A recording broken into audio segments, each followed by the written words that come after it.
क्योंकि अक्सर लोगों को लगता है कि सिर्फ यंग लोगों को होता है, ऐसा नहीं है। इसका कोई एज ग्रुप नहीं है, किसी को भी डिप्रेशन हो सकता है।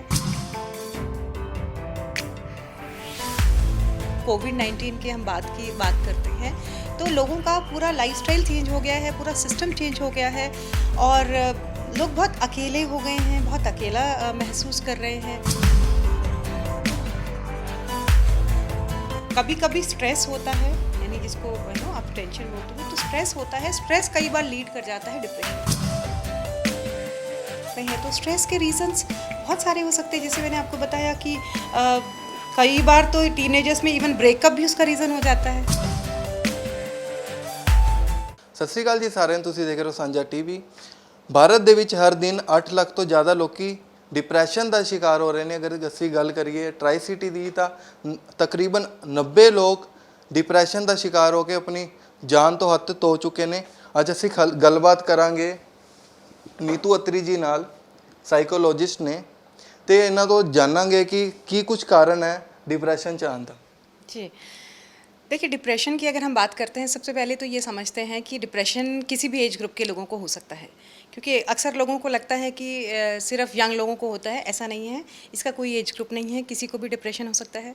और अगर हम कारण की बात करते हैं तो बहुत से कारण हैं, है ना। अगर टीनेजर्स की हम बात करते हैं तो टीनेजर्स में अपने करियर को लेके अभी बहुत चिंता है और एडमिशन्स कैसे होगी, कॉलेज का क्या होगा, एग्ज़ाम्स का क्या होगा, इस तरह की चिंताएं हैं। और बाकी जो लोग हैं, उनके पेरेंट्स हैं, तो किसी का बिज़नेस चला गया है, किसी की जॉब चली गई है, तो है ना, या फिर फैमिली में क्योंकि इतना सब लोग एक साथ में रह रहे हैं, तो वो भी एक रीज़न है कि लोग उसको भी हैंडल नहीं कर पा रहे हैं। और मतलब बहुत सी आपकी देखिए पूरा रूटीन चेंज हो गया। स्पेशली अगर कोविड-19 की हम बात करते हैं, तो लोगों का पूरा लाइफस्टाइल चेंज हो गया है, पूरा सिस्टम चेंज हो गया है और लोग बहुत अकेले हो गए हैं, बहुत अकेला महसूस कर रहे हैं। तो इसलिए मुझे लगता है बहुत से रीज़न हो सकते हैं डिप्रेशन के। अगर हम डाटा की बात करें तो 15 से 29 साल के लोग हैं जो सबसे ज़्यादा इसका डिप्रेशन का। जी, देखिए अगर आप 15 से 29 साल की अगर स्पेसिफिक आप बात कर रहे हैं, तो मुझे लगता है कि सबसे ज़्यादा प्रेशर भी उन्हीं के ऊपर है। क्योंकि पेरेंट्स की एक्सपेक्टेशन बहुत ज़्यादा है, रिश्तेदारों की एक्सपेक्टेशन बहुत ज़्यादा है, सोसाइटी की एक्सपेक्टेशंस बहुत ज़्यादा है। चाहे वो सेटल होना है, चाहे वो करियर है, चाहे जॉब है, चाहे एडमिशन्स है, राइट। और दूसरा एक जो चीज़ जो मैंने नोटिस किया है कि लोग समझ नहीं पाते हैं। हमारे यहाँ सोसाइटी में सबसे बड़ा प्रॉब्लम ये है कि अगर डिप्रेशन है तो उसको लोग समझ ही नहीं पाते हैं। फैमिली के लोगों को ये लगता है कि शायद ये बहुत छोटी चीज़ है, या शायद मजाक कर रहे हैं, या शायद नाटक कर रहे हैं, है ना। तो जो एक चीज़ है कि उसको एड्रेस किया जाना चाहिए कि उसको डॉक्टर के पास लेके जाएं या साइकोलॉजिस्ट के पास लेके जाएं, वो चीज़ें हमारी सोसाइटी में है नहीं। तो अब ये देखिए कि वो चीज़ हो नहीं रही है, तो लोग जो अकेले हैं, स्ट्रेस में हैं, अकेलापन महसूस कर रहे हैं, स्ट्रेस में है, एंग्जाइटी है, डिप्रेशन है, तो उनको अटेंड ही नहीं कोई कर रहा है, ना उनकी फैमिली से उनको सपोर्ट मिल रहा है और ना उस चीज़ को सीरियसली लिया जा रहा है। तो इसलिए ये चीज़ें बढ़ रही हैं। अदरवाइज़ अगर ट्रीटमेंट होता है तो चीज़ें ठीक हो जाती है। ਕਿੱਦਾਂ ਟ੍ਰੀਟਮੈਂਟ ਕਰਦੇ ਹੋ ਤੁਸੀਂ? ਅਗਰ ਡਿਪਰੈਸ਼ਨ ਦੀ ਗੱਲ ਕਰੀਏ ਤਾਂ ਕਿੰਨੇ ਟਾਈਮ ਦਾ ਪੀਰੀਅਡ ਹੁੰਦਾ ਜਿਹੜਾ ਬੱਚਾ डिप्रेशन तो बाहर चला जाता है? जी, देखिए इसमें क्या होता है कि डिप्रेशन की 3 स्टेजेस होती है। एक होता है माइल्ड, एक होता है मॉडरेट, एक होता है सीवियर। यानी माइल्ड मतलब बहुत हल्का शुरू ही हुआ है। अगर माइल्ड है तो मुझे लगता है कि कई बार वो जैसे थेरेपी से ही भी ठीक हो सकता है। लेकिन अगर मॉडरेट है या सीवियर है, ज़्यादा हो गया है, तो साथ में कॉम्बिनेशन रहता है, साइकेट्रिस्ट जो हैं उनका भी रहता है। और क्योंकि मैं तो एक साइकोलॉजिस्ट हूँ, तो मेरा ये पार्ट रहता है कि हम थेरेपी सेशंस करते हैं, काउंसलिंग सेशंस करते हैं, और बाकी चीज़ के लिए साइकेट्रिस्ट के पास जाते हैं। तो एक टीम होती है, टीम दोनों का एक टीम के साथ में, प्लस फैमिली का support system, emotional support system बहुत इंपॉर्टेंट है। सो फैमिली को भी हम इन्वॉल्व करते हैं कि थोड़ा सा उनको भी हम काउंसलिंग करते हैं, ताकि उनको ये पता चले कि किस तरह से हमने सपोर्ट करना है ना, जो उसमें है, डिप्रेशन में है। तो अगर ये इस तरीके से चलता है, बहुत अच्छे तरीके से चलता है, तो मुझे लगता है कि ऐसा टाइम फिक्स मैं नहीं बता सकती हूँ, क्योंकि हर एक के लिए अलग अलग टाइम पीरियड होता है कि कौन कितना टाइम लेता है, लेकिन बहुत जल्दी ही फिर लोग इस चीज़ से बाहर निकल आते हैं डिप्रेशन से। तो डिप्रेशन, अगर डिप्रेशन की गल करिए तो टीनेजर्स का सब तो बड़ा की कारण है ਜਿਹੜੇ डिप्रेशन 'ਚ ਜਾਂਦੇ ਨੇ?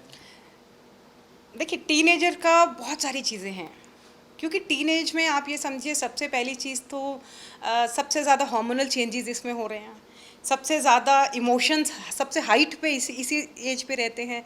मतलब नॉर्मली भी टीनेजर्स को अगर डिप्रेशन नहीं भी है ना, नॉर्मली भी इस एज में अपने इमोशंस को मैनेज करना वैसे भी बड़ा मुश्किल होता है। और अगर हम बात करते हैं कि देखिए, डिप्रेशन का ऐसा कोई स्पेसिफिक रीज़न नहीं है। कभी कभी स्ट्रेस होता है, यानी जिसको आप टेंशन बोलते हो, तो स्ट्रेस होता है, स्ट्रेस कई बार लीड कर जाता है डिप्रेशन को। तो अगर हम स्ट्रेस के रीजंस की बात करते हैं, तो स्ट्रेस के रीजंस बहुत सारे हो सकते हैं। जैसे मैंने आपको बताया कि कई बार तो टीनेजर्स में इवन ब्रेकअप भी उसका रीज़न हो जाता है। आपस में ब्रेकअप हो गया, या पेरेंट्स के साथ कॉन्फ्लिक्ट्स हैं, वो नहीं हो पा रहा है, वो एक रीज़न हो जाता है। और उसके बाद टीनेजर्स का ये बहुत कंप्लेन रहता है कि हमें कोई समझता नहीं है, पेरेंट्स हमें अंडरस्टैंड नहीं करते हैं। क्योंकि पेरेंट्स का भी क्या हो रहता है कि जिस तरीके से उनको पाला गया, उनको लगता है वही पेरेंटिंग स्टाइल हम अपने बच्चों के लिए करें, जबकि ये पॉसिबल नहीं है। क्योंकि अभी आप ये देखिए, मिलेनियम चिल्ड्रन हम इनको बोलते हैं, जो आज के बच्चे हैं, ये एक अलग जनरेशन है, तो इनके लिए पेरेंटिंग भी अलग होती है, राइट। तो ये एक चीज़ हो गया। और फिर उसके बाद करियर की चिंता है, प्रेशर है, पेरेंट्स से प्रेशर है, मार्क्स लेकर आओ, अच्छे कॉलेज में जाओ। अगर नहीं वो बच्चा कर पा रहा है तो फिर उसको स्ट्रेस तो क्रिएट हो गई, टीचर्स का अलग प्रेशर है ना। और अपने आप दोस्तों में शो ऑफ भी करना है, एक ये बड़ी चीज़ है, राइट। और एक चीज़ होता है सेल्फ एस्टीम। सेल्फ एस्टीम मतलब कि अपनी वैल्यू समझना। तो इस टीन एज में सेल्फ एस्टीम लोगों का बहुत लो हो जाता है, छोटी छोटी चीज़ों पे। मैं अच्छा नहीं दिख रहा हूँ, मेरे बाल अच्छे नहीं दिख रहे हैं, मेरे ड्रेस ब्रांडेड नहीं है, राइट। तो ये चीज़ भी उसका स्ट्रेस क्रिएट कर सकती है। तो टीनेजर्स के लिए बड़ा इम्पॉर्टेंट मुझे लगता है, फैमिली का रोल बहुत इम्पॉर्टेंट है कि इमोशन और एंगर बहुत ज़्यादा है, गुस्सा बहुत ज़्यादा है, लेकिन किसी ने उनको सिखाया नहीं, किसी ने गाइड नहीं किया कि उसको मैनेज कैसे करना है, एंगर को, गुस्से को। तो ये बहुत सारी चीज़ें हैं जो स्ट्रेस में कन्वर्ट हो जाती हैं, और फिर वो आगे कई बार डिप्रेशन में भी ले। लोगों को की मैसेज देना चाहूँगे?